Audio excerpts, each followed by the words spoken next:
E eu dizia, será que aquele homem é meu pai? Mas como ele parece com o meu pai?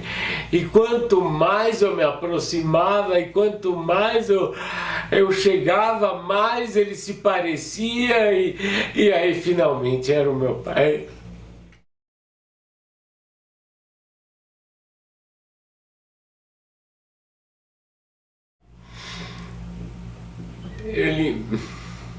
Desculpa, ele era um homem muito afetivo, sabe? Um homem muito sensível, né? E que sabia ouvir o filho, né? Ele sabia ouvir os outros, né? Essa era acho que era a primeira qualidade do meu pai. Ser filho de Paulo Freire foi uma bênção, de certa forma, né? Pré-golpe, o que eu sei do meu pai é que ele vinha junto com a minha mãe procurando alfabetizar as pessoas, né?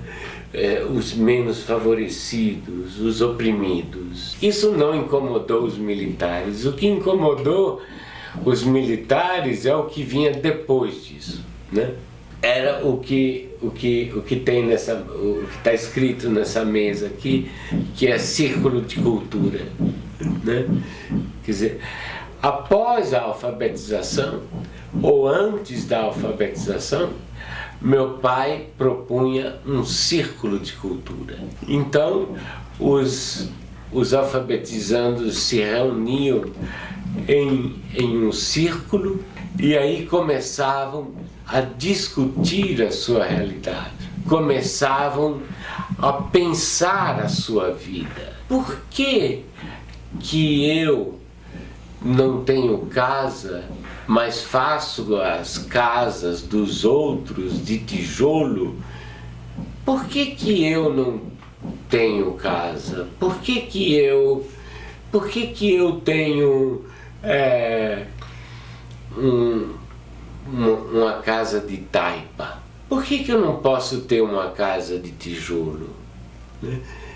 Isso é que preocupou os militares, o que ele chamava de conscientização, né? Quer dizer, foi essa junção da palavra com a educação, que é sempre política, que levou ele à prisão. E ele disse ao presidente Castelo Branco, até, subversivos são vocês, né, que subverteram a ordem. Ele foi preso no Recife, né, e permaneceu 75 dias preso, né. O que mais me marcou, que ela contou, foi que ela não levava só comida para o meu pai, sabe? Ela levava feijoada para os presos.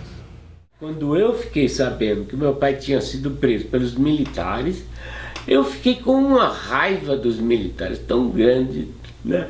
Quer dizer, eu queria dar soco em tudo quanto era militar e tal, né? E meu pai já naquela época me dizia, Lute, não é por aí, não é essa a questão, não é assim. Meu irmão Joaquim, que era já um pouco mais velho do que eu, ele tem 2 anos de diferença entre eu, ele entendeu melhor a situação. Eu amava tanto meu pai que eu não o culpava por isso. Talvez eu sentisse um pouco de raiva, porque talvez, é claro, como criança, qualquer criança tem esse sentimento. Talvez como criança eu me dissesse, se você não tivesse inventado esse tal desse método, a gente estaria vivendo no Brasil, né? Mas isso eu não tenho lembranças. Não. Ficamos escondidos em campos, né, com medo, um medo extremo de ser perseguido, de ser encontrados, digamos assim, né, de sofrer algum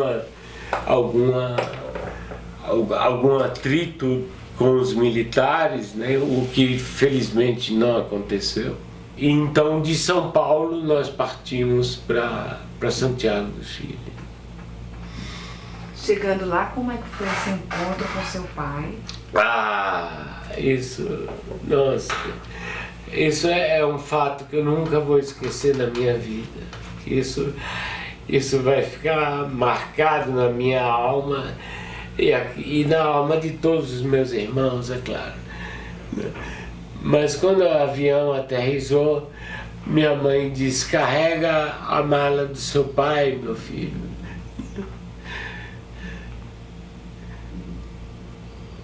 Eu desci do avião com a maleta do meu pai, que para mim pesava 1 tonelada. E eu vi assim, ao longe da sacada do aeroporto, assim, um homem mais ou menos calvo, né, de bigode, né, e o vento batendo, né, e desarrumando o seu cabelo. E eu dizia, será que aquele homem é meu pai? Mas como ele parece com o meu pai? E quanto mais eu me aproximava e quanto mais eu chegava, mais ele se parecia, e aí finalmente era o meu pai. E aí então nós nos reencontramos.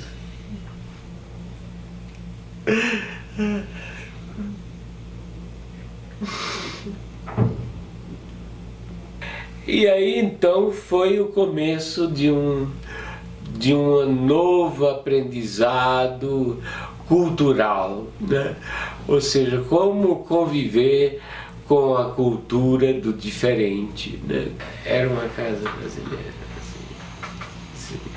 Todo fim de semana a gente se reunia para saber a quantas andava o golpe militar no Brasil, se a gente ia poder voltar no ano que vem, né? Se a gente podia.